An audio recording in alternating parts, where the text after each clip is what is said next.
boys, welcome to the podcast. Thank you for having us. How are you both doing? You good? Good. We were at Cowboy Bob's, so this is our place to be after the training.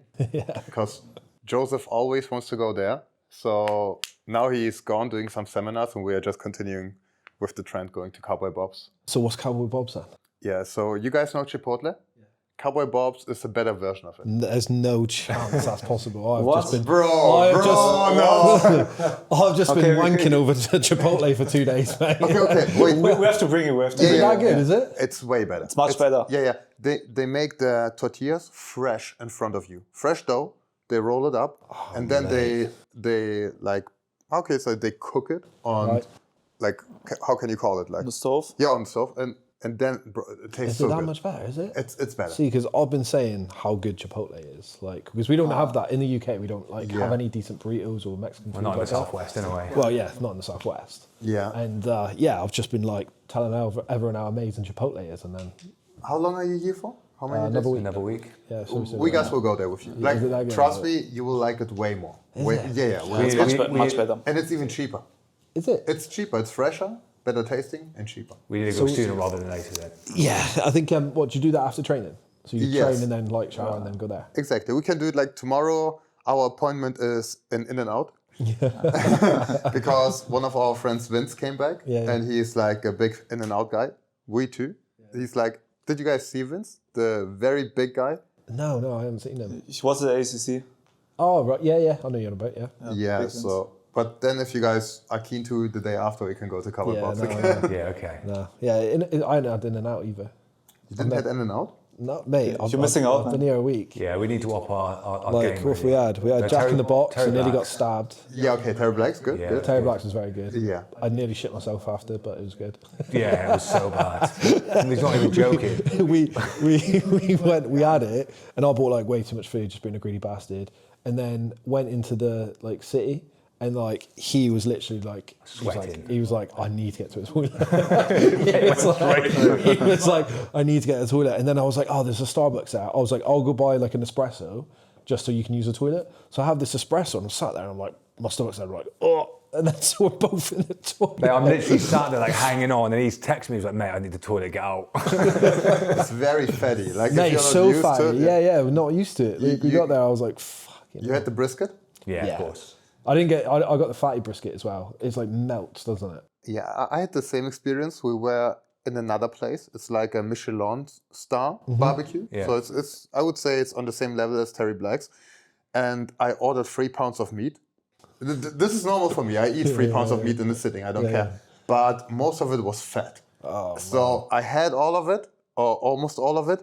And yeah, then I had 2 very bad days after. I've been alright here though. Like other than that, like we've had a lot of like Mexican sort of food, and it's been quite good. Like not been too bad, is it? No, I was thinking like I'd live on the toilet. Really, Yeah, we but need to it's go been to Casino El Camino as well. Apparently, that's really good. What's this? Casino El Camino. good. Kivan said that it's like the best burger he's ever had. Oh, no way. Mate, The best burger he ever had. that's me. He did say that. We had another burger that is supposed to be the best in Austin, like with Wagyu beef and stuff. yeah. What's the name? Oh no, you didn't went with us, and it was good, but nothing crazy. Nothing crazy. Yeah. Yeah, we went up the other night, but he didn't have ID, and because he looks like a gangbanger, they just let him in basically. Yeah, They just saw the straight away, neck it's tag, like, they I was went, like, oh, mate, come on. I'm 21, I'm like, it's just like, Did you get in? no. Yeah, we'll head up there maybe. We're going to the Mothership, Comedy Mothership tomorrow. No, Wednesday. Yeah. So yeah, we might go up there and eat then, I think. Yeah. So you're doing the stuff that you're supposed to do, Terry Black's Mothership. Well, that's it, mate. I think we was out here first to do the bit of training, and then secondly to enjoy Texas. You know what I mean? Like I was training twice a day last week. I'm still pretty much going to train twice a day, but I still want to do some stuff. You know what I mean? Like I want to go to Mothership. We want to go and have some drinks and just chill out for a little bit because there's so much to do here, mate. There's so much to do here. It's a weird place, but so much to do here. Yeah. 6th Street is very popular. Like, Yeah, well, yeah, we headed up there on Saturday for a bit, and we ran out of battery, so we had to like leave. Yeah. Because you can't get home without a phone, can you? Yeah, you can get home. Like literally, like we got there, and he was like, mate, if we don't go home now, like we're not making it home. I was like, oh. Yeah, because I think that was the night you boys were going to come out and maybe meet us, but we were like, we wouldn't be able to find you, we wouldn't be able to get an Uber, wouldn't even be able to get a scooter, we'd be stuck. So No, we just sat we had to e-back it and just get home. But yeah, but it's good, man. It's been a nice trip, but I feel like there's a lot to talk about with you two. So obviously, we had the event at the weekend. We've got CJI. We've got Who's Number One. Obviously, the camp that you're doing at B Team at the moment. So where do we start? What do you reckon? Weekend? Let's start with the weekend, because I think I talked about the camp a little bit already, the last time actually, right? Yeah. We talked about it a little bit, but now you guys can see what I mean by the skill building camp, what we are doing and stuff. But yeah, let's start with the tournament. Like, Linus had a match against a D1, former D1 wrestler. And the thing is, Linus only started wrestling 3 years ago, about 3? 3.5? 3, 4, something like that. Yeah. And his wrestling program was pretty much, we meet in the academy, and I tried to figure out wrestling because I also started doing wrestling back then, showing him what I figured out, and he goes 2 times a week to a wrestling club and tries to do the stuff that we've been figuring out, plus what he learns there. And now he's at the point where he can take down former D1 wrestlers, what is ridiculous, in my opinion. That's crazy. Yeah. And in general, we had a great tournament. Nick Mataya won his bracket, won a K. And Daiki, if you guys don't know who Daiki is, he's like in my opinion, one of the best J-point passers. Like, I don't know if you guys rolled with him. He's only about 20 kilograms. But if you play supine against him and you're not using strength, he's walking you down. He passed the other guy, I think, like 10 times, 12 times, just with J-point camping. Yeah, and yeah, in general, it was a good tournament, at least for the main card. That's where we arrived. Yeah, maybe tell us something about your match against He felt pretty strong, and I also was a bit nervous for this match, just because he was supposed to be a very good wrestler, and he beat Nick Mataya before he beat Austin before. He beat some of our guys, so I had like this chip on my shoulder to beat him and make a statement. And yeah, he felt strong in the beginning, and then he slowed down a bit, and then that's where I seized the opportunity and took him down. Yeah, and then once I took him down, I was like, okay, you're not getting up. Yeah, that's what I mean. You got him in that head and arm choke, didn't you? Yeah, I felt that one the other day, mate. It's pretty strong. It's probably my best submission. Yeah. So, mate, trainer. Usually, because I've got a big fat head, mate, I can like wear it out a little bit. But yeah, you put it on, and I was like, fuck me, that's a quick tap. I think it's actually easier against people that are more muscular to choke them, just because there's more meat in between. Yeah. So like these skinny guys can wiggle out and make the angle weird, but like these jack guys are easier to choke in the arm training, I would say. Cheers, mate.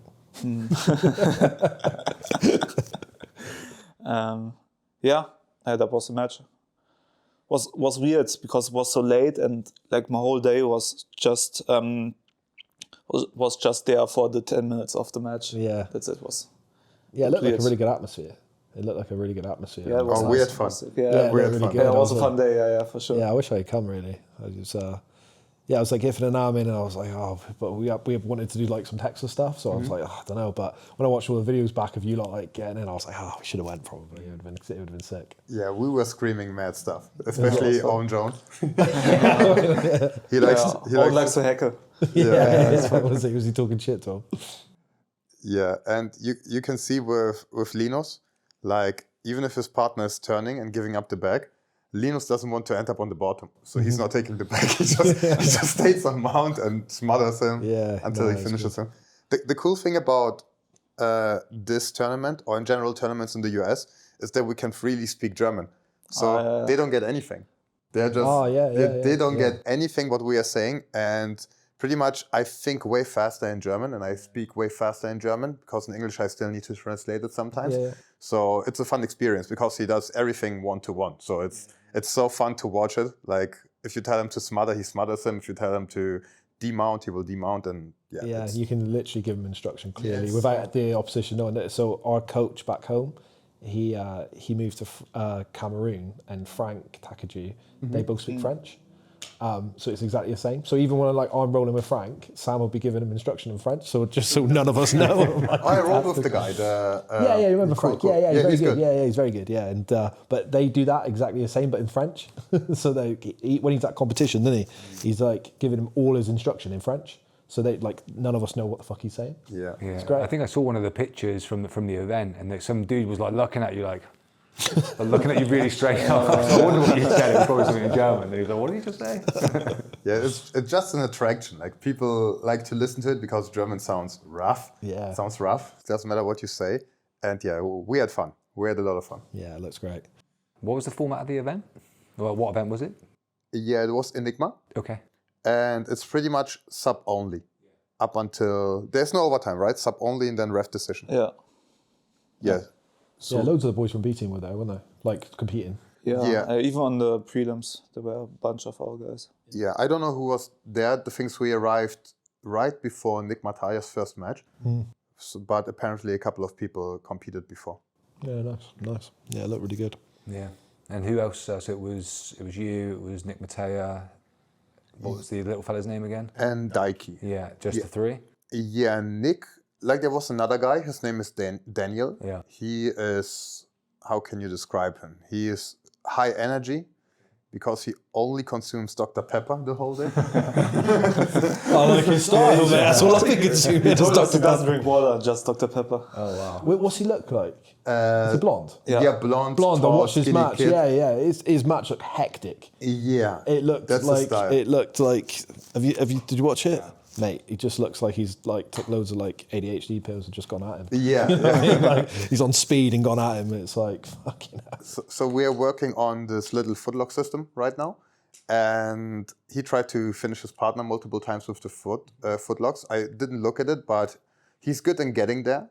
But he's just so abrupt, and he's just not taking his time. Yeah, position, he's not taking his time. But he had a great showing later because in the Nick Mataya tournament, I think it was an 8-man bracket, something like this, and the winner will get 1K cash.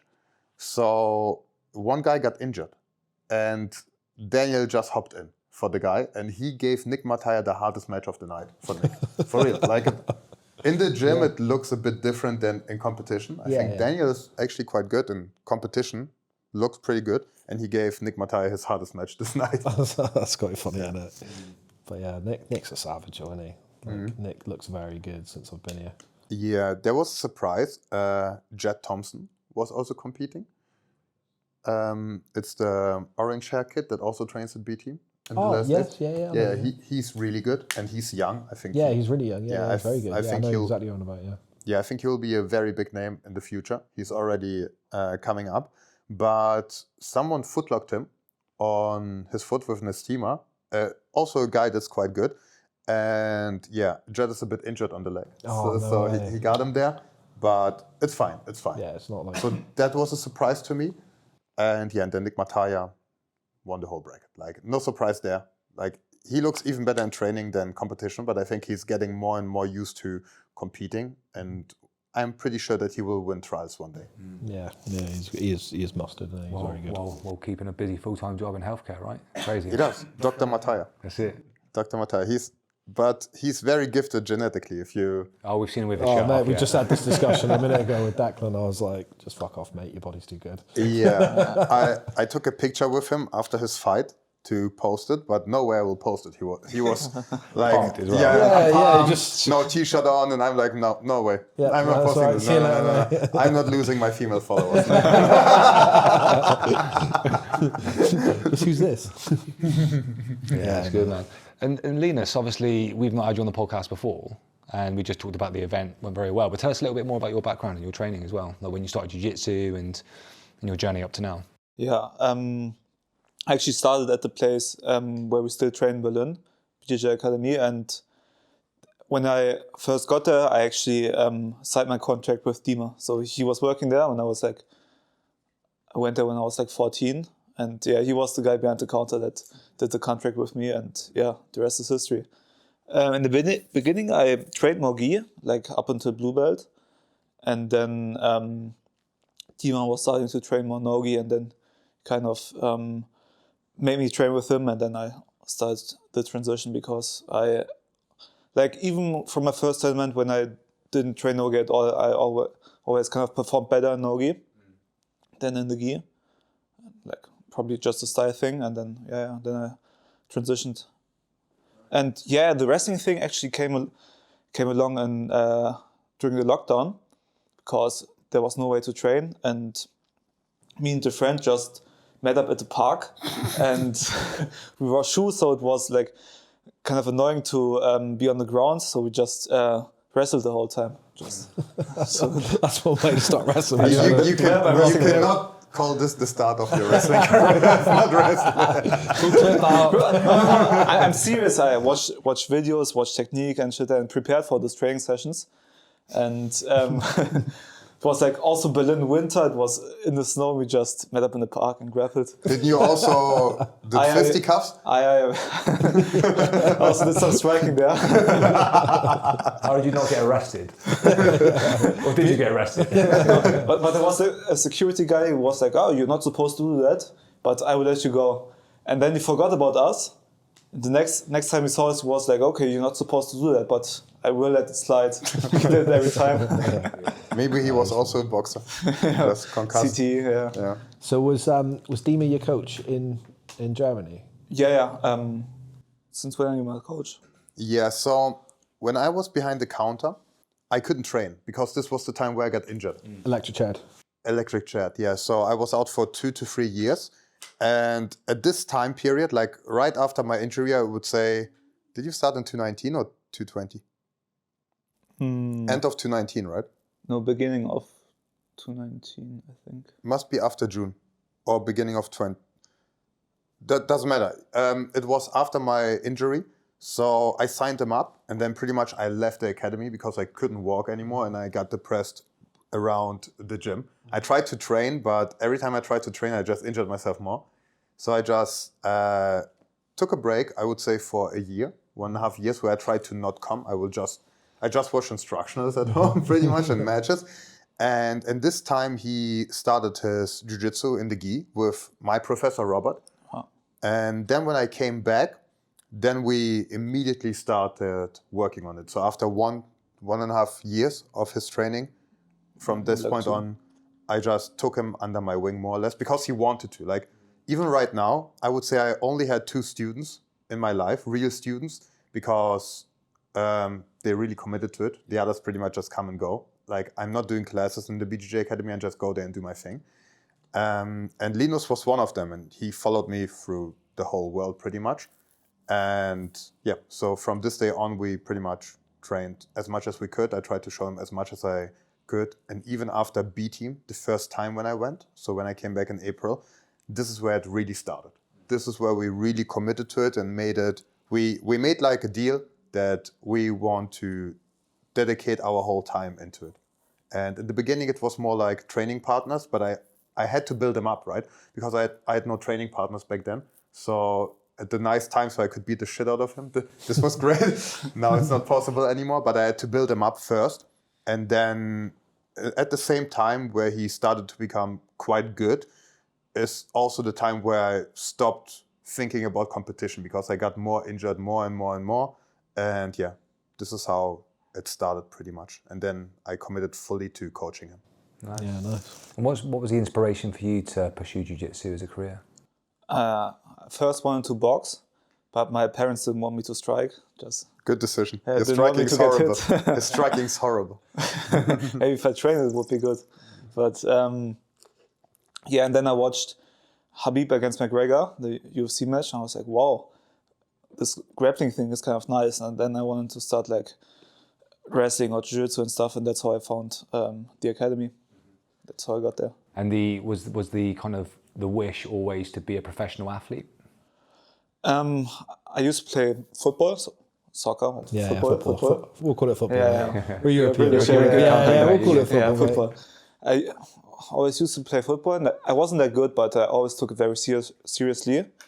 And I kind of took that when I started doing jiu-jitsu, and I always took it seriously from the beginning. And then I stopped playing football and dedicated all my time to jiu-jitsu. But I always was very serious about sports. Like I don't know, even when I was younger, when I was sick and I couldn't go to school, my parents were like, okay, if you can't go to school, you also can't go to training. So I went to school every day basically just because I wanted to train. That was me from a young age. I always wanted to train, and that made very easy for me to stick to jiu-jitsu, just because it's also more fun. And the thing in football is you can play as good as you want, but if your teammates are shit, I've said this about 100 times. It's literally the difference between jiu-jitsu and football for me. Yeah, so it's so much better just being on your own. You can't fake jiu-jitsu, can you? You put the time in, the effort, and you get the rewards. You know, and it's it's much more direct. What you do will reflect. Yeah, 100%. So that's what I liked about it, and then I was like, okay, I can be as good as I can here, and I don't have to worry about other people. That's what I like so much about it. Yeah, awesome. And so far, what's your biggest success so far in competition? Winning Worlds, NoGi Worlds at Purple Belt. Tell us about that experience. I was in Vegas, so I went to Vegas a week early just to acclimate stuff, and there's not much to do in Vegas. We just went to the casino every day. How much money did you lose? He's not living under a subway, so he must have done all right. No, I actually didn't gamble with that much money, so I was fine. Yeah, very wise, just mate. Played with like $20 a day, and then I either doubled it or lost it. Yeah. Then went on with my day, but went there with my friend, and he lost like 600 euros or something like that. Yeah. People lose thousands there, man. Easy, like one roll. But it was fun. Like, that's also where I first gambled, and gambling is fun. So it's a bit dangerous, but I trained a bit there, like sporadically, and then I had my comp. It was 4 matches in total because I was seeded, because I took second at Europeans the year before, and subbed the first guy. Second match was tough, was like a good wrestler. I took him down, and in the end I made him pull guard, which is nice. Nice. Semis was like a very, very sturdy deep half player. It was so boring very boring of a match, but I kind of won by an advantage. And then in the finals, there was a Brazilian guy, and this whole strategy was like, okay, he disengages, and then he explodes into you, the feet. And the whole day, Dima was texting me on WhatsApp, giving me the game plan for everybody. And he was like, okay, you push this guy out as much as you need to, and then you will take the opportunity to take him down. But in the match, he actually took me down first, and I was like, okay, fuck, now he's disengaging, and I need to chase him. And it's IBJJF, so the refs are Brazilian. Before my match, I stood next to the mat, and the ref was speaking Portuguese to my opponent, and I was like, okay, fuck. It's not a good sign, is it? Yeah, no. I really need to win this. So I really need to win. And then I took him down, but he was still up by like 2 advantages, and then in the last 20 seconds, I took him down again and won it. Nice. It's pretty cool. Didn't even know what I did there. I just ran after him. He was running away, and kind of ankle picked him and got the takedown. Yeah, sick, man. And that was purple belt? Was it NoGi? Yeah, purple belt. Was it NoGi? Yeah, NoGi. Yeah, nice. That's awesome, man. Brown belt now, aren't you? Yeah, now I'm proud of it. Yeah. And how about you, coach? How did you feel about the victory at the Worlds? Yeah, I try to be indifferent in winning or losing, so I don't really care too much. I think if you pay too much attention to this will hinder you. You will limit yourself. So I don't like limits. I think we just should go in there as freely as possible. I think when I competed back then, I struggled with it in the beginning. So I don't want my athletes or students to struggle with it. So they should have the full confidence that I don't care, and they shouldn't care either. It's not about this. It's about doing the best you can leading up to it. And then you want to be as free as possible and just see it play out. It's like you're playing the game. That's the training. You're leveling up and all of this stuff. And if you go into the competition, it's like you're watching a video in the game. Okay, you already beat the boss. So now you can watch the video, what's happening there. And you can observe. Not the time to struggle anymore. So yeah, obviously I was happy about it. I'm very happy about it. But I also would be happy about it if he would lose the first round, because I know how much work he puts into it. Like, there are a lot of people in Jiu-Jitsu that are just talented. They come up with crazy stuff from the beginning. Linus is a hard worker. Like, it doesn't matter how much talent you have. if you can't work as much as Linus does, you will have a hard time beating him. So this is what I'm proud about. The rest is, it's cool. Yeah, it's awesome. And what's your next competition? You got anything lined up at the moment? Once I get home, I'm going to do a lot of wrestling tournaments. I qualified for the German Nationals. Okay. So I'm going to do that. Yeah, it's going to be fun. And then the big one is trials this year. Yeah, so that's what I'll focus on after. So I think we'll be back in Austin, and then I prepare for trials here because it's like right after CJI, so it kind of works out. Yeah. Is that the ADCC trials, yeah? Yeah, ADCC trials, yeah. Nice. At what weight? 88. Okay. Yeah, nice. Nice. How about this coming weekend then, mate? Tell us about, 2 weeks, is it? Who's number one? Yeah, 1.5 weeks now. Yeah. I think on a Friday. Yeah. Before we talk about who's number one, just let's talk about the last trials that you competed in. Because it's actually quite interesting. He placed like in the top 8 in the last trial, and he beat Chris Wojcik. Okay. The guy that we're training with. Yeah. He beat Chris. And Chris became the year after 4th place in ADCC. He was also training in our training camp. So now we are family, let's say it like this. But this was also a big thing, I would say. Maybe even bigger than winning worlds. What, just for like his No, belief? not for me. Okay. Okay. Or just like belief that you could beat the top guys? Yeah, exactly. I think Linus is able to beat everybody in his weight division. And I'm not only talking about Europe. I'm really confident that there's a scenario where he can beat everybody. And he's still evolving. So the thing about Linus is he's a competitor.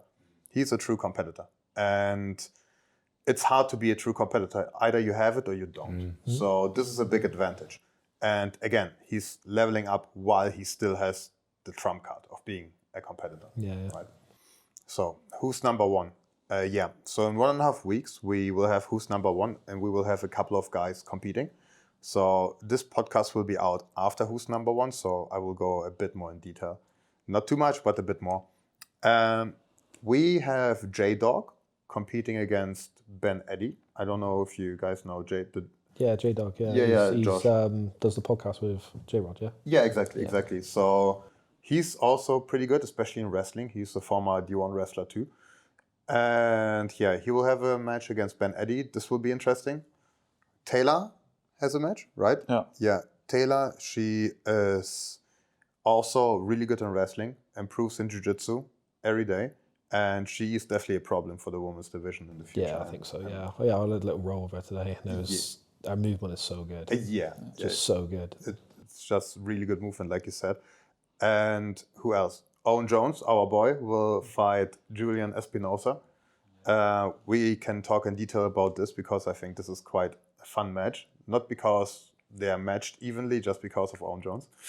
Because I think he's in a different level right now. Most people are not aware of this, but what he does in the training room is ridiculous. And what he does in competition is even more ridiculous. So this will be good. And Nicky Rod will have a match against Kainan Duarte. So this will be big because they are on top of the heavyweight division. Like I would say, it's between them and Victor Hugo. So these three. And Victor is also competing, by the way, against Luke Griffith. Did I forget someone? Colin? Chris Wojcik, right. Chris got a match against a guy that you already beat, right? Yeah. I think it's just a build-up for Chris, honestly. But yeah, I hope Chris does a new footlock that we worked on this camp. So if he could do a little test lock, I would be very happy about this. I think he watch-locked the guy. Yeah, probably. Yeah. He has to promote his own stuff. Yeah, it has to be watch lock, test lock, or deca lock. One of them. No, he actually came up to me today. It's like, would be nice if I could hit a test lock. I have no clue. Someone hit a trend lock on me the other day. Trend lock, yeah. It's like, what the fuck is this? You know what I mean? That was cool. All these different fucking footlocks. Yeah, it's just so funny because I call it the PED footlock system. It's just to troll. To troll. The trend lock is pretty much a short Achilles from Lucas Valente. Right. But Owen Jones named it the trend lock. Yeah. And he asked Lucas if he can use the name trend lock. And he's like, yeah, cool, use it. Boom! That's how the trend lock was born. And Owen is actually quite good with it. So this is obviously included in the PD footlock system. And then the test lock, decalock are some different variations from footlocks. Yeah, mate. It is really painful on your Achilles and your soleus. Like it's horrendous, mate. It's like on really quick as well. It looks like quite like you don't know. Like I didn't know it was coming. You know what I mean? Like and all of a sudden I'm in this like weird footlock. I was like, what the fuck are you doing? You mean the trend lock? Yeah, the trend lock. Yeah. It's funny. I think the first time I really paid attention to it was because of Owen, and he showed this to pretty much everyone. Taylor Pearman started playing it because of Owen. Most people think it's Taylor that showed it to Owen, but it's the opposite way. And also me and Joseph started playing with it. And Joseph didn't believe in it in the first 3 months because it didn't work right away. So he's like, no, that's not good. Now he finishes everybody with it. So just took him 3 months to believe in it. Yeah, it is very good. It is very good. But yeah, some good matches that weekend though. So yeah, let's talk about maybe Owen's match to start. Yeah, so Julian is solid everywhere. He's really good, obviously. But again, I think Owen is just another level right now. Owen is also in the top 4 of ADCC. So it's not about if he will win. In general, we're not looking at winning or losing, but I want him to have a great performance. So we have something in our mind. His wrestling is getting better and better. Again, I can say this because this is after the podcast. So we will probably take him down and then fall back for a leg lock, just to promote a couple of instructions, just to show what he really can. Yeah, in my opinion, Owen could do whatever he wants in this match. It will not be easy, but he's possible to get it. Because Julian, you can't underestimate anyone in this division, especially if they are already at a certain level. And Julian's definitely really good. So if Julian would do something unexpected, I wouldn't be surprised about it. But I really, truly believe that Owen is at a different level right now. So if it comes to the perfect match, Owen takes him down, maybe passes his guard, maybe finishes him there, maybe falls back for a leg lock, and then uses his nice X-Ashi system to break the foot, the knee, and then the hip, depending on how late Julian will tap, or if he taps. Because sometimes he's not tapping, and then... Yeah, I think with what you boys are working on, you got to tap. I should have got a leg left. I hope so, yeah. A lot of people in the camp complain because their ankles are sore, but... Yeah, no, in fairness, I've been all right. But yeah, so a few people have come up and gone, watch this one today, mate. Watch this. I think day 2 there was a little bit of moaning from you. yeah. Just noticed some of the bruising on your feet as well, mate. So. And do you think there's anything that Espinosa might bring to Owen that you need to watch out for? Again, he's solid everywhere, so we can't underestimate him. I believe in Owen so much. Maybe it's just my fault because I'm naive, but I try to look at it objectively, and I think he's on another level. But the Costa Rican switch, that's what we need to look for. It's like a modification, a counter to a saddle where you trap the leg of your partner. So the Costa Rican switch, this can be a problem. But Owen is prepared for this also, and yeah, it just looks cool. So that's a cool move. I really will like to ask Julian about how he does it, so we can incorporate this. Yeah, that'd be cool, man. And then let's talk about Nicky's match with Kynan. Yeah. Yeah, that's a massive match in more ways than one. So Kynan, the thing is, if it comes to the big tournaments or if it comes to the big matches, he shows up. So you see the A-game Kynan. Sometimes he's not showing up as A-game Kynan, right? So it depends which version will we encounter. We prepare for the best version.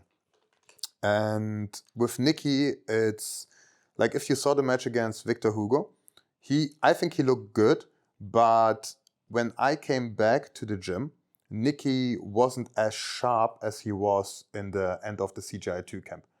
Still same level, very good, but just not as sharp. And this is because not many people want to train with him, right?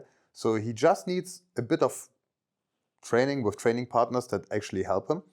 And then he's back. So after a couple of weeks, he looked already way sharper, okay?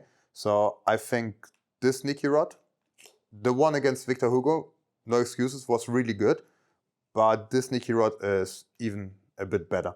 So I'm really keen to see how this will play out. I hope Kynan will come as A-game Kynan.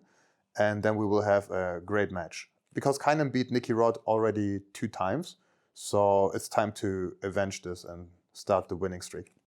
And is there like a tactic or an approach or a game plan that you think Nicky needs to go in with? Yeah, so you need to look at every athlete individually. Like, not every athlete requires a game plan. So Nicky Rod, for example, he just needs to do his thing. The more he thinks about the game of his opponent, the more in trouble he can get. Okay, for example, Victor, I don't want to go into a close guard or whatever. So now we are just concentrating on Nicky Rod, because Nicky Rod is the best grappler in the world. CJI 2, end of the camp, this Nicky Rod, and this Nicky Rod right now could be the best grappler in the world. Okay, I say could. Again, I could also say he's the best grappler in the world. I'm not thinking about Gordon Ryan right now, because I don't know if he will compete again. But yeah, I truly believe in him, like in all of my athletes, so don't take it for granted. Like what I say, don't pay attention to it. Maybe I'm just glazing, how Owen would say it. But I want Nicky to come in there, show what he really can do, take him down, pass his guard multiple times, and finish him. And this is definitely a possibility. Mm-hmm. And same question as before, is there anything that Kainen's bringing that you need to really watch out for? Yes, so if you analyze Kainen's game, his biggest thing, his best thing is his headquarters passing, okay? Will he be able to headquarters pass Nicky? I don't think that he can put Nicky down and hold him down. So if he puts Nicky down, hypothetically, he will try to hold him down.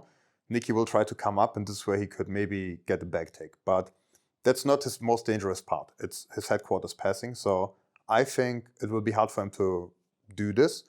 Another thing that he's really good at, left and right, is his guillotine. He has like a modified guillotine where he's not really going through with the high wrist where he chokes. He's more crunching your head sideways. And you think that you can get out, so he lets you almost slip. But this is the point where it gets very tight, okay? So it usually, you don't want to extend because then it slips, you want to concave. But he has a specific method where you're almost out and then he applies the pressure into the side crank. So we are aware of this, but I think also a thing that will be very hard to do on Nicky. Nicky's hard to front headlock. He's scrappy there. He can push up. And the thing that we probably need to encounter is his guard play. His guard play is also very good, especially his knee lever action. When he has a 2-on-1, he has good knee levers from there and sets this up for his other attacks, for his wrestle ups. So yeah, these are pretty much the main things. And we definitely are running through the situationals in the training. We're definitely addressing what we could do better there technically. But in the end, we are not going in with a specific game plan. We are going in prepared. And Nicky Rod should just be Nicky Rod and show what he really can do. And then there's no doubt in my mind that this can go very well. Mm-hmm. Yeah, I agree. He looks really focused at the moment, doesn't he, in training? He's a professional. He's very focused. Again, the thing that can be his downfall is not him. It's just the environment if nobody wants to train with him. And I understand this. Imagine getting to that point and no one, even in that room, wants to train with you. That's fucking insane, isn't it? You know how I need to approach the people that I want to roll with Nicky Rod? It's not like you're rolling with Nicky Rod, okay? It's, hey, how are you doing today? Did you have a good day? How do you feel? Oh, good? Could you maybe go with Nicky Rod? And they are always doing it, but you need to approach them very. I think you approach that big lad with his brown belt. I think he's really good. And I remember you coming up to him saying, "Are you getting on today?" Blah blah blah. And then he was like, "First round with Nicky," and he went, "Oh, you're all right." And I was like, "Poor bastard." Declan said about the second round so many times on the podcast. Said That's the thing. Every time I go to Declan, his first eye contact with me is like this, and then, okay, I'm coming. Okay. But Declan is pretty good against Nicky Rod, so Declan's also getting better and better. Yeah, Declan's good, isn't he? Declan had a match scheduled for Who's Number One, but unfortunately it fell through. This would be good because he would fight Abraham, and he has a good reverse close guard. It's just good to have someone like this in the competition so you can play around with this, because we did a lot of work around this. We have Owen Jones, right? So would be nice to see what he would do there. But yeah, he will get another match hopefully soon. Yeah, nice. Yeah, decent. Have you done many rounds with Nicky Rod in the gym, mate? Yeah, I actually don't mind rolling with him. There you go, you got volunteer. A lot of people complain. I think it's good training. don't think he's a bad training partner. I think he's just good at jiu-jitsu. good. So, Yeah, he's big and and good. people lose against him. That's why you complain. And yeah, you probably have seen the clip where I get thrown. But 1 million You know views. what? It was just Dima's face. It wasn't even you getting thrown. It was a savage throw, but it's just And then it was a dude that was like, I don't know who that guy was. It was so funny. Yeah, no, he's injured in the day. I don't know what he's called actually, but he's a really sound guy. yeah, it was me and Ben against Nicky Rod. And Ben was like trash talking Nicky Rod. He was like, I'm just holding you here, making you tired, so Linus can smash you after. And then I went in and he kind of that headed over, just yeah. gone. Yeah, it was brutal. But what's it called? The pinch headlock. Yeah, I never believed in a pinch headlock before. Wait. Because I think it doesn't work, but he hit me with it. I had probably 4 or 5 things that I showed to Linus, and he's like, no, I'm not believing in it. It doesn't work. One of them is the thing that he won worlds with. Yeah. So he won, where he said, I don't know what I did there. He did the thing that I showed to him in our first wrestling practice. I'm like, oh, that's a cool thing. You can push the elbow by. He's like, no, this will never work in real wrestling. So he won worlds with it, right? The other thing was modified DARs. Like the Rutolos, they have a little modification in terms of the DARS finish. So I did this instead of the normal DARS. I think it's better. He didn't believe in this. Nice. Like a month later, he finished a guy in the comp. I think it was your first. First fight, maybe, yeah. Could be your first choke finish, yeah. So no, I've you had people more before? Yeah, you sure? My first NoGi match, I choked a guy. Okay, good. Then your first DARS finish? Yeah, for sure. What else? The pinch headlock? You didn't believe in the pinch headlock, now look at you, 1 million views. Do you know what? It's so funny. Won't be using it though. Yeah. God. Yeah, you did get launched though. It was a nice takedown, wasn't it? Did that hurt? Was it alright? He was concussed. Was you? The day was a bit weird, yeah. It was a weird day. We filmed an instruction later, I was just sitting there. Spaced out. What did Nicky say? Did he just nothing? Just laugh? All made him feel bad the other day. All made him feel really bad. Oh, did he? But Why? it's fine. Just winding him up. I mean, it's training, can happen. So It is training, yeah. The last camp, the first time that you rolled with Nicky, first time ever. So I'm like, Linus, go in there. And I'm like to Nicky, he's a good wrestler. It's like, okay. So they wrestle. He launches him on the head, same thing. And after the practice, I'm just saying something and he comes like left from me. He's just standing left from me. He's not even looking at me. And I look at him and he just looks forward and I'm like, what's up? And he's like, I think Nicky Rod concussed me. Turns away and walks. So, Yeah, crazy training. Good training. Yeah, great training, for sure. Yeah, how'd you find training in that room? Oh, it's so much better than at home because there are no easy rounds. And here, if you're in the pro corner, it's just you have so many good people, and you also have they are also so different because it's not like a gym where they trained with each other since white belt. They all kind of came there, and then people are visiting. Like Joseph, for example, he's not there every time. Kenter's not there every time. We are not there every time. But I think the mix is what makes the room so great, and such good training. And even the night sessions are so good because we just meet up and talk about technique, drill, try things out, work on something specific, and you have all the great minds there to discuss things. And I think that's what makes it so productive being here. Mm-hmm. Yeah, it's cool, man. Is that when you say night sessions, are they the 7 o'clock sessions? So is there 6, 7 p.m. Yeah, we pretty much arrive at 6 and then we stay up until 9:30. So it's different day by day because, for example, Mondays, what we used to do this trip is we have the noon session. Sometimes in the beginning we did morning a little bit, Joseph a bit more than me, and then we have the noon session. So even after the session we talk about technique and stuff, especially with Nicky Rod because this is his main session. But then later we live 2 minutes away from the gym. We come back at 6 p.m. And at 6 p.m. it's usually me teaching a wrestling class for a couple of guys like Chris and the others because they need to improve their wrestling. Or we just talk about technique. Then at 7 I teach another class on Monday and Tuesday.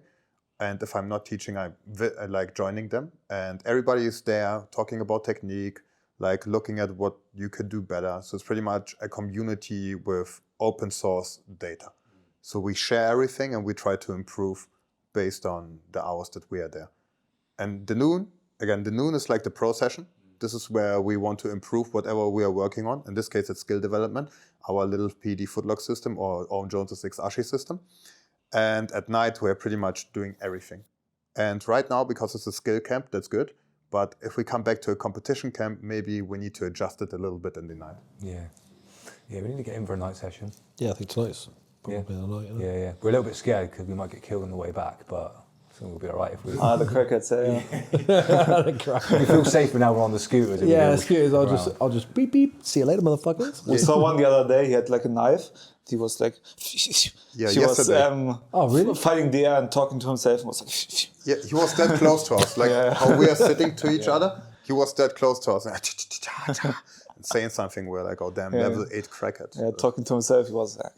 Yeah, you just need to give him a wide berth, mate. Then just stay away. Like that's what we do, innit? It's like, yep, see you later, mate. Yeah, you kind of have to. It's different in the US. I don't know why. In Europe, like the homeless people, they are usually nice. They're not trying to kill you. I think the difference here is they're meth heads, so they take meth. But in Europe, it's usually heroin. So heroin like makes you quite sleepy, and they're like a bit like, ugh, you know what I mean? But that's like our homeless people in Europe. Whereas here, meth makes them all fucking crazy. Like that. So they need different drugs. They need different drugs. Yeah, that's the solution. That's what the government need to do is just start. Give them heroin. Just give them something. Just to calm them down a little bit. They just walk around screaming. Screaming, yeah. Loads up this way. How funny, we sat in the balcony just having breakfast the other day, and there's this crazy woman, you've probably seen her, she's like absolutely crazy. She walks around with a cup screaming, and she's just in the road. Honestly, like I've never heard anyone scream so loud, just screaming at herself. No one's there. And she's just shouting at herself, and I was like, we were just pissing ourselves. We were like, this is... Yeah, we've seen her a lot. She seems to have progressively got worse, like, since we've been here. Yeah, we saw the first time, and she was just muttering away, but she's progressively got more and more aggressive with her tone. But I think, because we keep seeing her, I think she probably thinks we're following her. So because she's her like track must be like around B team, you know what I mean? So like That's tough. Turf, yeah. So we keep like driving past her and stuff. She must think, God, they're just stalking me at this point. You guys weren't here when was it the crackhead? Just a weird person entered B team? No? The lunatic, yeah. What happened? What did he say? He was like, I can teach you striking. Yeah, no. So first of all, he comes in, and I don't realize that it's a crazy person because I see everybody as the same, for real. So, but he looked definitely weird. I just didn't. It was obvious he was a crazy person. Not for me. It was obvious for everyone but me. So he comes in, he's like, coach. And I'm like, okay, I'm coming to him. And he's shaking my hand. It's like, finally, I made it. Thank you, Coach Dima. Is also Nicky Rod here and the other? So I'm like, okay. And he's like, you had the seminar in the UK and stuff, so he knows something about us. Okay. I'm like, okay. And then he starts saying, listen, I'm the best striking coach, $20 an hour if you need some. And then I'm like, okay, that's where I realize he's crazy. So then I go back and he starts screaming, saying stupid stuff, and the whole room started to stink. It was like a very old fart, and right? It was a very bad smell. I was somewhere else. Yeah, it was crazy. And then Ethan became like aggressive with him. So Ethan started screaming at him that he needs to get out, but he didn't stop. So he tried to stay in, and then I started to intervene, like you have to get out, and then someone pushed him out. So that was pretty crazy. I disinfected my hand immediately.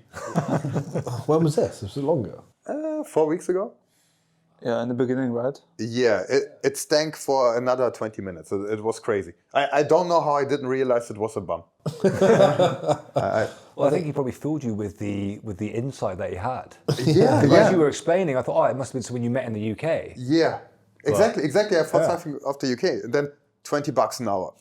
I teach you striking. I'm really good at it. I'm the best. Like, okay. Yeah. It's so odd around here, isn't it? It's just like really nice areas, like just here, and then you got like Meth City there, and then you got like yeah, it's just really odd, isn't it? I think Declan was saying, because they obviously all live under the freeway, don't they? And then he was saying there's a church on the other side of B Team where they give feed them them. food, yeah. Yeah, so they just all hang around the place. The intersection is so bad just because they feed them right there on the intersection. So it's, everybody's there. It's so crazy. But honestly, when for the first night we got it was like a Sunday night, and we thought we'd do a little recce, so we thought we'd go down to B Team, see where it was and everything. And it was, I don't know, 7 p.m. on a Sunday night. It was just like a scene out of Walking Dead. Like we genuinely saw, I think, more crackheads or meth heads than we did real people. Oh no, we didn't see like a normal person for the first night we were here. Yeah, we didn't see an American. We didn't see like a regular American just saying hello. Yeah. Like our taxi driver was foreign. Like we got off, and then all we seen was meth heads. We were like, "Fuck, this is going to be a long trip." The thing is, it's a mistake if you walk in the US.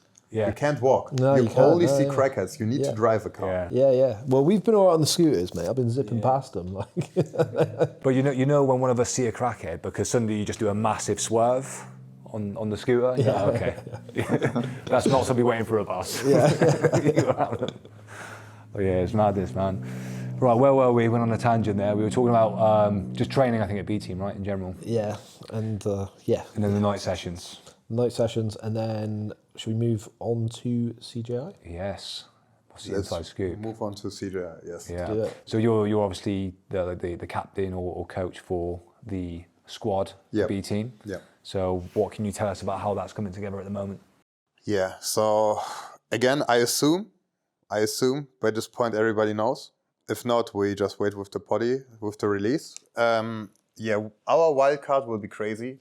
He was there today at the training, and it will be Victor Hugo. So our plus 99er is Victor Hugo. That's ridiculous. Yeah, minus 99 Nicky plus Victor. And they love it to train with each other. Because I assume that Victor has the same problem as Nicky, that he doesn't have too many training partners that actually want to roll with him. Yeah. Or maybe they are just not big people that are good. It's very hard to find big people that are good.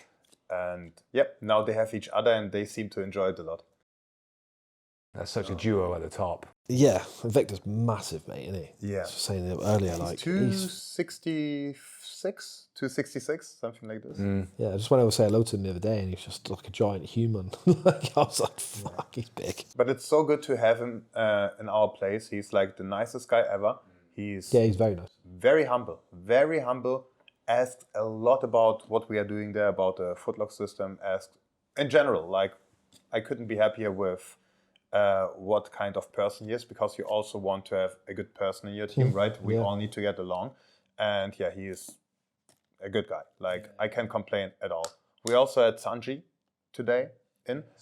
That's so cool. Like I was like, stay cool. Because like I started Jiu-Jitsu in 2017. And the first big name that I really was like I was so impressed by him was Sanji, because his jiu-jitsu is basic, but it works from white to black belt. So this is how I want to explain it, and this is how I also want to roll. Like as basic as possible, it works for everybody, and it's 100% like it will work. Yeah. If you do it properly, you can do this jiu-jitsu even when you are 60 years old, and you still will have a lot of success. So it was an honor for me to have him on the mats, like also talking about technique with him and all of this stuff. Same, very humble, ask me questions, and I'm like, why are you asking me? Like, no, you're my hero, you're the legend, but he's so humble, and this is what I also aspire to be later. And great guys, was a blast. Yeah, it's so cool that like in a city like Austin, like you can cross train like that. It's really cool that you've got, obviously it was only, 4 weeks ago that Victor and Nicky were fighting and competing, but that aside, they're still coming together to train and compete together on the same team. That's so cool. How did that come about? Like, did you approach them? Did they approach you? So I really wanted Victor in the team.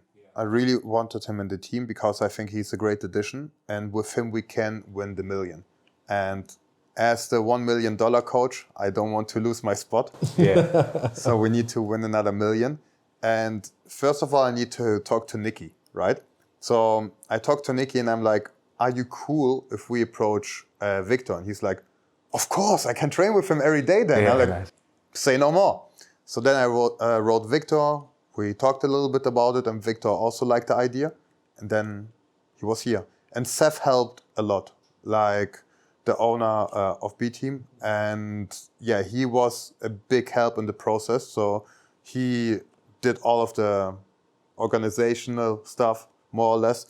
And yeah, I'm really happy that it came together. Yeah, that's pretty cool, man. So is he going to be training like every day now, like during the days? Yeah, so he will come as often as possible. He's obviously a busy man. He has his own schools, he has his own media presence, and we will try to have him 3 to 4 times a week.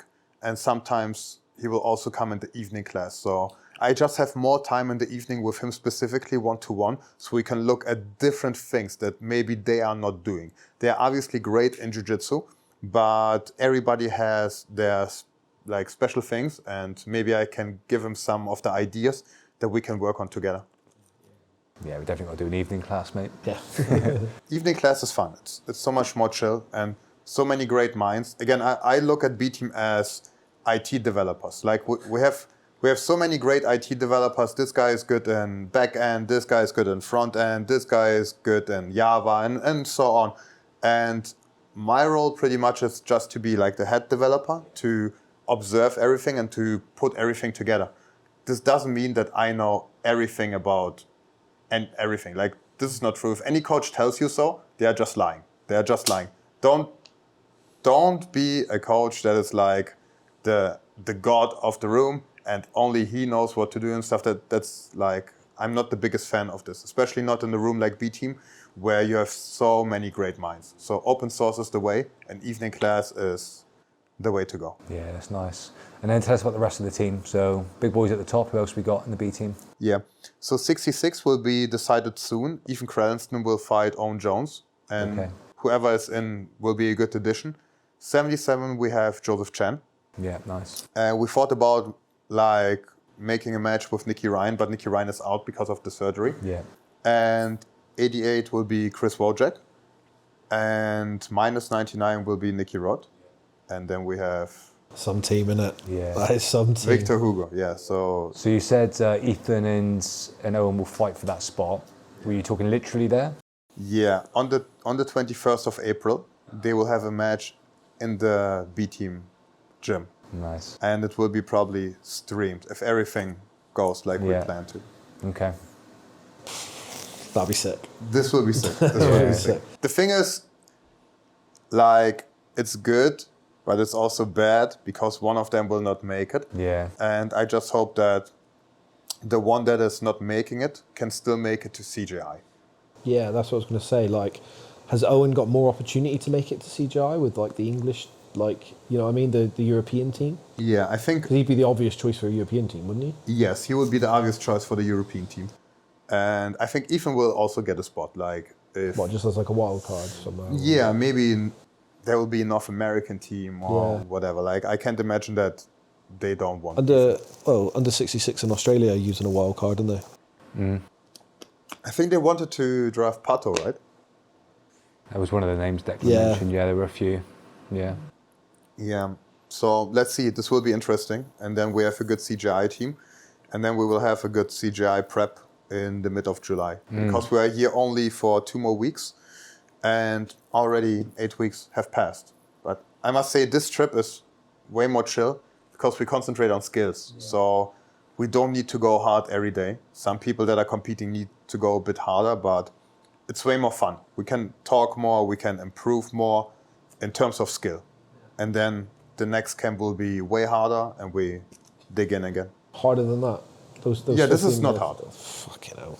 You can ask Linus how the CJI camp was. So what was the difference then? So obviously, like at the moment, we're doing like the 2 5 minutes top and bottom, and then we're doing 3 15-minute rounds with like a nice gap in between. In fairness, it's quite nice.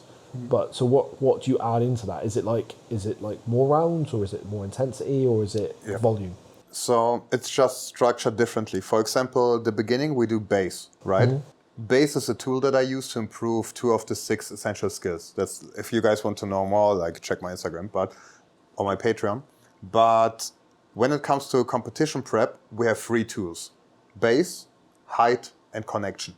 Height and connection are way harder than base. This is not chilling anymore. And we also changed the rules. So you can pick any guard that you want. And we go high heart rate already in the warm-up. So we do 2 low heart rates and then 2 high heart rates. And the high heart rates will be in height or connection. And this is way more movement and way more straining for the body. So then the technique part will not be 20 to 30 minutes. It will be 10 to 15 minutes. So we have only 1 technique, maximum 2, but it will be way quicker. The positional rounds will be more wrestling. So way harder rounds. And then the open rounds will be mimicking the CJI rule set. So in this case, 8-minute rounds, very hard 8-minute rounds. Way more intense. And then we will play a bit with the volume and with the intensity leading up to the CJI 2 event. So this one is way more fun. Yeah, and I'm really enjoying it. It's fun. It's really fun. But yeah, I couldn't imagine it getting much harder. I'm broken. And also, we have so many positional rounds with leg locks because we are training, like the technique part is about leg locks. So it's sitting, like your ankle will be sore, but not your whole body. No. If you look at the CJI camp, we were looking way more at wrestling and holding people down in the technique part. So also in the technique part already, it's way harder. For example, if we do down blocks, this will be way more like straining for your body than if you do a simple leg lock where you sit on your butt. So it's definitely different. How would you say it? You experienced both camps? Yeah, ADCC CJI was much harder. Even think the next one is gonna be more fun just because the rounds are much shorter. Because we had to do for ADCC we have to do 20-minute matches and stuff like this. And I think that's too much. Even to watch, I think it's too long. 8 minutes is much better, or even 9 minutes for trials. So I think that's going to be more fun, and you can explode more, go harder in the time you have, and I think that's going to make for much more fun camp, much more fun competition. But yeah, I like these 20-minute rounds with good people, heavy people I had last time. Sometimes 30. Yeah. Sometimes we had 30-minute rounds, yeah. Even those 15-minute rounds the other day, it was just 15 is a lot. It's hard, man. I got to 8 minutes with you and I was like, I've just got nothing left. It's gone. It's so hard. It is so hard. Yeah. One thing Victor Hugo said to us when we spoke to him on the podcast, which I thought was quite interesting, which I'd be interested to get your take on, is he said when he was preparing for longer rounds, he doesn't normally train longer rounds because he doesn't want to get into that kind of pacing mindset. He wants to kind of train and spark the intensity to finish. What are your thoughts on that as an idea? I think you have to mimic the competition as good as possible in training. It has to be one-to-one simulated. If you're only working on the finishing part, do you still have the finishing part in 15 minutes? No. In the first 5 minutes, yes. But why not do both? But the main thing, if it comes to competing, is to simulating it, so you get used to it. The more times you speak with a human, the more you can anticipate the answers, right? So this is the thing. Maybe it also makes sense to do the other way, but I would limit it. I would practice the other way, so you can also finish in 5 minutes, but the simulation has to come first. Yeah, I agree. I think if you're doing you said 20-minute matches, 15-minute matches, and you're gassing after 6 or 7 if you don't finish them, you're in bad territory then, aren't you? You know what I mean? Exactly. You're in that dark spot quick. And you can change it up. So for example, if you want to have the first 5 minutes, then let's do a 15-minute match, and I give you 3 opponents and not 1. Let's see how it works. Let's see how hard you have to go. If there's someone on the other side that only has to go for 2 minutes, they will explode and be crazy. So if you're also doing only 5 minutes, you're tired after. But if then another guy comes in, let's see how hard you really go in the beginning. So you really want to mimic it, and there are definitely tricks how you can change it up. And then you can make it work. Yeah, that's cool. That's good. And thinking about the other teams, who do you see as the biggest threat? Artos. Yeah. Artos is... Have they announced their team yet? No, but... Who are you expecting? I thought in the beginning that the Rutolos will be there, but from my what I'm hearing, I don't think that they will be there. Neither of them? No, I don't think so. Could be. I'm not sure. If they are there, it will be definitely harder. Hulk will be there. Kainen will be there. could be that Felipe Pena is there. This would be already, it's a team of very strong people. Ronaldo Jr. will be there. Yeah. And then someone else in the 66. But I think they are the favorites to win if you just look at them. So I can't underestimate anyone. I think even the Europe team, they could have a solid team because it's not about who can win matches now. It's a bit more strategic because the rule set is a bit different. I can't talk about the rule set too much because I think they didn't finalize it yet. But if you're just not getting subbed, maybe this is not enough. If you're good in subbing people, but you're also easy to sub, this is maybe also not good enough. So you need to have people that are hard to sub, that are moving the whole time, and that are good submission hunters. And then you can build a team out of this. So yeah, everything is possible. This would be a spectacle. This will be a spectacle. Yeah, that's so good. Quintet with CJI. Oh, no way. Yeah, I can't wait. I expect a lot. Don't forget, we also have New Wave in there. I don't think that New Wave is more threatening than Artos because I think Gordon Ryan will not be there. I think Nicholas Marigali will not be there. So what are we looking at? We are looking at Giancarlo Bodoni. Really, obviously still a great team, but imagine they having Nicholas and Gordon in there. Yeah, like prime Gordon. Gordon that is actually training. Yeah. So I think New Wave is also pretty good, but Artos is more threatening. Who else? 10th Planet should be there. A European team should be there. An Asian team, like where Lachlan is coaching. And I think it's 8 teams in total. So yeah, let's see. Probably North and South America as well, I think, right? Yeah. I hope so. And yeah, let's see. Yeah. If you could put together the European team, who would you have in there, do you think? If Owen Jones is available, I would take Owen Jones. 77. I think Szyszyński is the best one. Szyszyński, yes, Yeah, good thing. to say, that's a great 1,000,000% Szyszyński because he's a boogeyman. Yeah, Szyszyński will be 77. 88, this is a tricky one because you want to have someone that can finish. It's also hard to finish and stuff. So I think O'Flanagan would make the most sense. Like I had to think about Taylor Pierman, but I was just about to think that it's the only two really in it between them two. Yeah, but I would think both of them have obviously things that they're good at, but there are also some things that could be not great for CJI. So another one that I'm thinking about is Tommy Lankaker, because I think he's a bit bigger now. So because who will finish Tommy? Like, right? Yeah. O'Flanagan is finishable. He's like, we saw that he's finishable. Taylor Pierman, I also think is finishable. Tommy, he will let everything break. you have to choke him, and it's not that easy to get to his back. So it will be between O'Flanagan and Tommy right now for this rule set. 99, who are they going with? Can I include the wild card? That's the thing. Yeah. Well, every team's got one wild card, haven't they? Yeah, one wild card. Yeah. So maybe they should look at the wild card at 99 and plus 99. Who else is there? Like, what's the name of the plus 99 that beat Big Dan? Heike. Heike, you can. Finnish I'm guy. knowing about the Finnish guy. Yeah. He's huge. You could grab Marcin as minus 99. Marcin is, I think, also pretty good for the rule set. But yeah, he could be good for the rule set.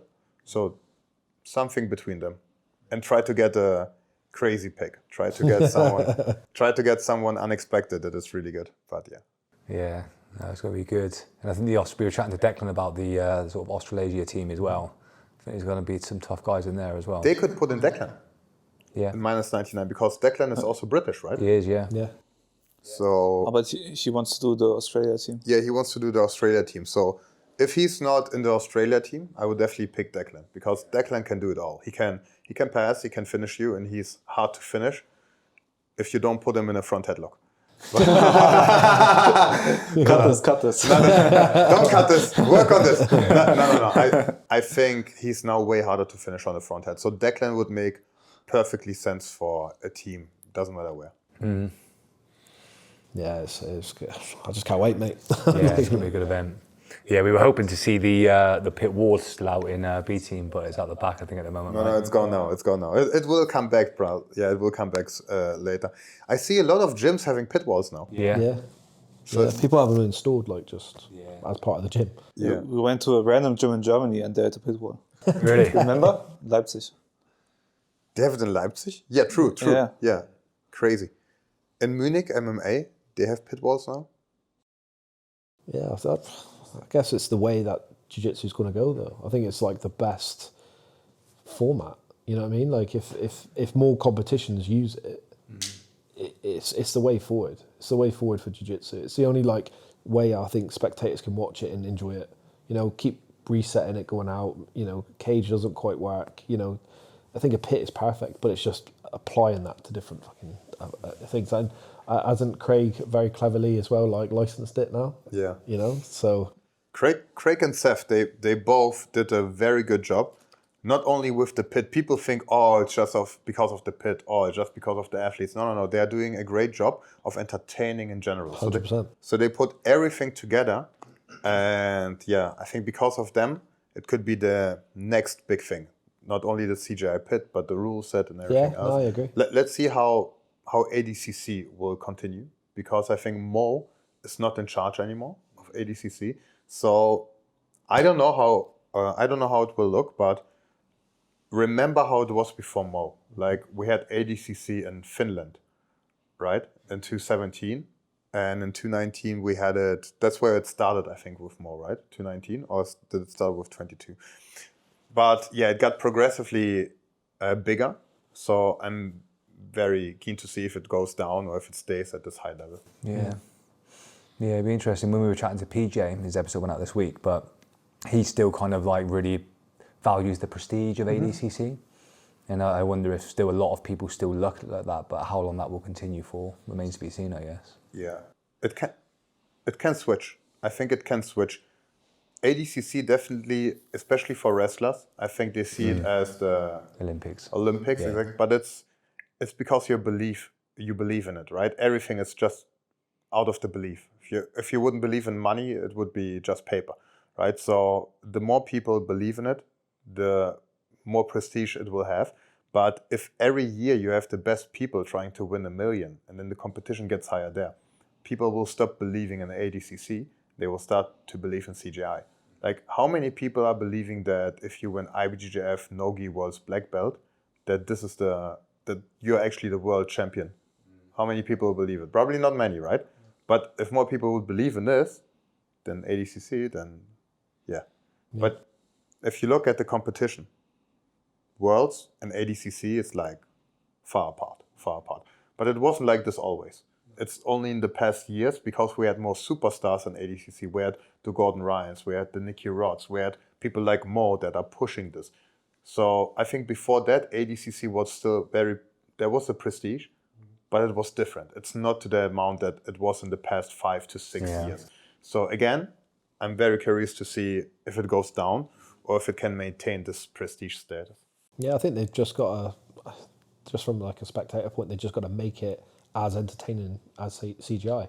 If they don't, it's just, in my opinion, it's going to be left behind. Yeah. Because over time, like CGI now are giving money, lots of money, and it's a better spectacle, like spectator sport. So it's only going to go one way if they keep doing it as well as they're doing. Like ADCC, again, it's like you said, like it's only the prestige comes from winning it, and it's nothing like special, as in like the actual event and this and that. It's good, like how it's done, but it's not like CJI doing just as good. So in 5 years of doing CJI, that'll just be, it'll be way more impressive to win a CJI than it would be to win an ADCC. Yeah, and I think the people because it's more money. Yeah, and I think the people would remember it more. Like if I ask you who won 88 and 215, ADCC, not many people will know. If I ask you who won 88 and 217, more people would know it, but yeah. So if I ask you who won the million in CJI 1, everybody knows it's Nicky Rod. And I think they will still know in a couple of years. Yeah, definitely. And with the thing is, as the money keeps coming in and it keeps getting bigger, CJI will keep getting bigger, and less athletes will be more inclined to do ADCC. They will prioritise CJI because it's got more money. You know, it's a bigger thing. It's getting more eyes on it. You know, you have regular people watching CJI. You don't get regular people watching ADCC who are not into jiu-jitsu. But people could sit there, like my wife sat there, watched it. See what I mean? Like, and she doesn't even like jiu-jitsu. And now think about Quintet with CJI. Oh man! So many people watched. You don't need to understand it. You just see a 66 guy against a plus 99 guy. And then watch him sub him. Yeah, imagine. Why not? Why is there not the possibility where Owen Jones subs one of the biggest names of the 99 plus division? Let's be honest, that is a possibility, isn't it? We're thinking about it every day from today. It will happen. It will happen. And Craig Jones has a match against Gable Stevenson. I couldn't believe that was real. I thought we thought it was April Fool's. He released it on April Fool's, so I was like, it's not real. And then it's real. It's real. That's going to be fucking... But what do you think of this? This could be a very big match. Yeah, but he's just going to leg lock him. I wouldn't be that sure. Man, I don't know, man. If Gable is actually doing jiu-jitsu, I think it's... Is he doing some? I think he's training it now. Oh, is he? I think it's not that easy. I really think it's not that easy. He's a huge dude, isn't he? Think about, think about people that are very athletic, but maybe not professionalized in jiu-jitsu, but somewhere else. For example, Sean Brady, he's good in jiu-jitsu, but he's an MMA guy. You remember his match with Craig? No. You guys know what happened? No. Sean Brady won. Did he? Yeah. How? Nothing happened. Craig couldn't entangle. Oh, really? Yeah, he couldn't entangle. So, I mean, there's a possibility that something happens, and he's 270, right? 260, 270, So big. and he can do backflips. So big. So, and he can do backflips. Just think about this. Standing backflips. Fair play to Craig for taking it. Like, I know Craig's off his head. He has only something to lose, right? Yeah. Everybody 100%. expects him to just heel hook him, but I wouldn't underestimate an Olympic gold medalist in wrestling. This is... Yeah, all right. I'll take it back a little bit. But I think this will be a great match. Like, I just want to see Kurt Angle training Craig for the match. That's what I want to see. But yeah, I think it'd be something like that, wouldn't it? But again, it's like anything, isn't it? Like you said, if he can get an entanglement, he's gone. But if he does a good job of just staying out of that zone, mate, and just trying to fucking wrestle him and just keep pounding, like trying to pass. I want to see Craig wrestling him. Oh man, I want to see it. I think he'll try. He's putting on a show, maybe. Yeah, that's what I mean. I think he'll try just for a joke. What do you think? He shouldn't. There's no way this is going to be good for him. Yeah, it's definitely going to hurt.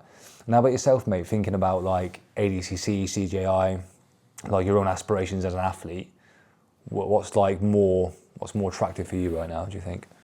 CJI is more attractive for sure. Because of the money or because of the event? Money, more fun. My friends are doing it. But yeah, I think the good thing about ADCC is you have the trials and you have the chance to put your name out there, win the trials, and then you're kind of up there where you have the options to do things like ADCC, to do things like CJI. And yeah, so this is going to be the next step for me. And yeah, about the rest, I'm not too worried. I just need to make sure I get on the level where I'm able to win things like trials, and then it's going to be much easier for me to get into things like CJI. It's funny, actually. It's like there's a lot of clout that comes with winning. Trials, yeah, because trials is brutal. Trials are so hard. Trials, isn't it? Yeah. So, Gordon Ryan never won trials, for example, which is crazy. It's like the ADCC gold, he never won the trials. Yeah, no, but it is. It's such a big thing, isn't it, to win trials? It's like Owen talks about it, it's like life changing. Taylor talked about it. Yeah. He said it was like literally overnight changed his life. Yeah. You know, he won trials and it was like boom, seminars. You know, just getting to events. You know, it just changed his life. He said he was so broke before. You know, done so many years of jiu-jitsu just like on his ass, and then finally like he's now like got some recognition for it. But that wouldn't have come if he didn't win trials. Yeah. It's one of the hardest things to win. Maybe even the hardest, just because you have 6 to 7 matches, and you have the best people in your continent there. So and you sometimes have people that are from another continent. Yeah. They have a second passport, and then they come into this tournament.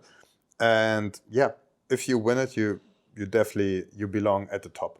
If you win it, there are definitely differences between Asian trials, European trials, Brazilian trials. Like there are some that are harder to win than others, but I think the gap will close more and more year by year. Yeah, like everyone says about the Asian trials, but like some of those Australian lads now are getting like ridiculous, aren't they? They're getting so good so quick. Like, imagine Joseph Chen just decides to do an Asian trials. yeah, yeah, Boom. exactly. Boom. Yeah, it's just done, isn't it? Yeah, Levi, like Levi, it's getting Josh harder and harder. Saunders, you got Lucas Kennard. You have Isaac. Isaac who's, is like, very hard to beat in ADCC there's trials loads of them, match. Yeah. got Dak. It's just Yeah. and there's more coming through. That's Yeah. the thing as well, isn't it? There's probably a whole load of people that are just coming through that we're pretty much unaware of at the moment. In the next few years, they'll break through. Yeah. Again, I just hope that ADCC can maintain the hype Oh, it'd be for a great. long time, because I think Linus has a great chance of putting his name out there, trials and ADCC. He has a great style for this. Yeah, nice. Yeah, that wrestling is definitely going to help, for sure. Yeah, we pretty much built his whole game for ADCC. Like this was the idea when we started. So we look at ADCC, what should we improve on? What is the talent? And then we build a picture. Nice. Right, I think we're going for about an hour and a half, boys. Did we talk about everything Already? we said? Yeah. Yeah, man. Did we cover everything? I can't remember. What did we say at the start? I think we covered everything. Check out my Patreon if you don't want to suck in Jiu-Jitsu. Anything else you boys want to finish up with? Book Linus for seminars as long as he's cheap. Okay, while he's cheap. Yeah, Yeah, Waddy's cheap, isn't it? that's pretty much it. Boys, thank you very much for coming on. It's been a pleasure. It's Thank been you a for great having chat. Thank you guys.